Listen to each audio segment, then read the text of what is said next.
Hello and welcome back to the studio where we paint away the stress of everyday life here today. Now I wanted to show you a quick tip.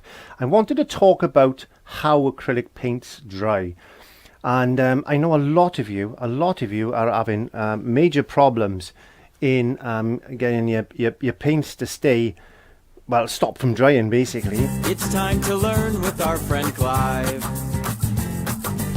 So grab your brush, have a great time. And don't forget to click subscribe.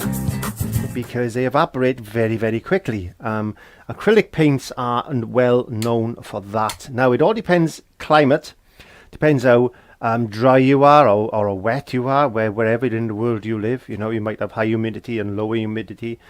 But I suggest that you use a wet palette. I'm not going to go into that. If you want to know what a wet palette is, there's plenty of videos on my channel to explain that to you. But I'm here today to talk about I'm here today to talk about an additive that you can do to add to acrylic paint that manufacturers don't want you to know about, and it's a very important part of acrylic paint because it is a part of the paint that is used. They use this product in the paint in the paint making process, and it's not something that's widely known. The other thing is that you can buy this readily available off the shelves if you can find it in its raw form, but there are other forms of this particular product that is bought on a daily basis in supermarkets and stores and shops, and it is something that you were maybe not aware of. There's other products on the market like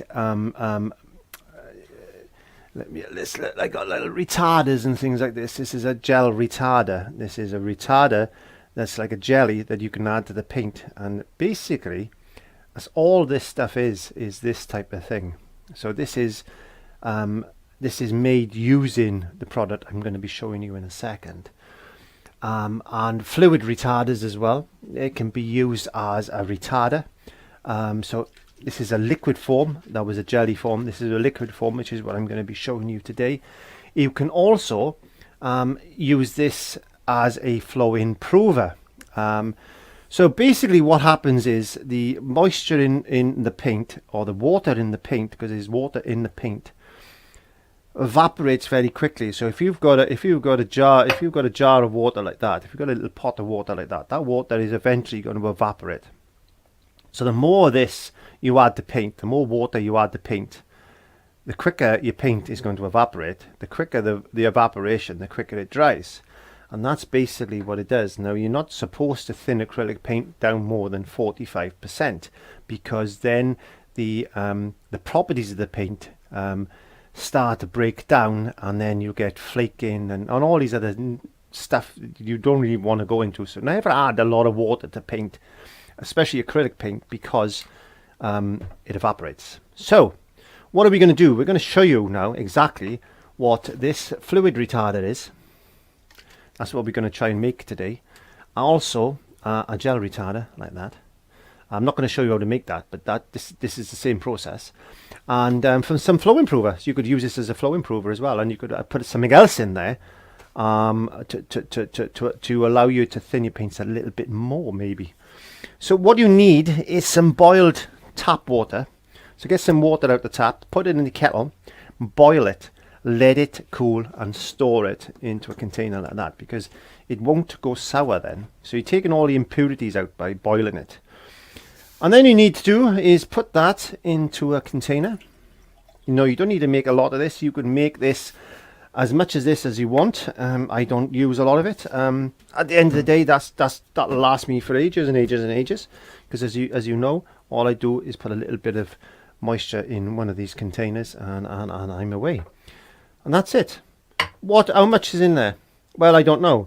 So in this particular jar, I would say I would work that out as 100%.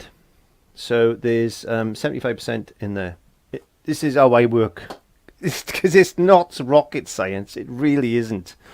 So you need to go online and purchase some of this stuff. It's called, there you go, readily available on eBay and that's all you need now, is what they use to make vaping fluid. So you just see these people going around vaping with these vaping things and all this cloud of stuff. That's all it is this stuff. This is not good. I wouldn't put this in your body, put it that way. This particular bottle is 98.8% pure. And all they do is flavour this stuff and put nicotine in it. And they put it in these little things and you suck it in and you blow it out. And that's what vaping fluid is. It's vaping fluid. That's all it is. And this is used in the paint making process for making acrylic paints. This allows the manufacturers to thicken up their water, because there's a lot of water in acrylic paint. In the painting process, it stops the evaporation of the water, because the thicker water is, the less it can evaporate. This is simple science. So all we need to do is, I get a capful of this, just literally a capful. One cap of that, one cap of that, and I put that into my water. I try not to drop a lid in there. I put that into my water. There you go. As you could see, I don't know if you could see that, but it's gone a little bit cloudy. And I just give that a little shake, like that. I get my container, I pour that in my container, and that's what I use in my paint. And that allows it gives the ability to use that water, which is not going to evaporate so quick, because the properties of the stop that happening. The more you put in, the slower that paint is going to dry. You put pure into paint and it takes a long time to dry. I'm not going to tell you how long.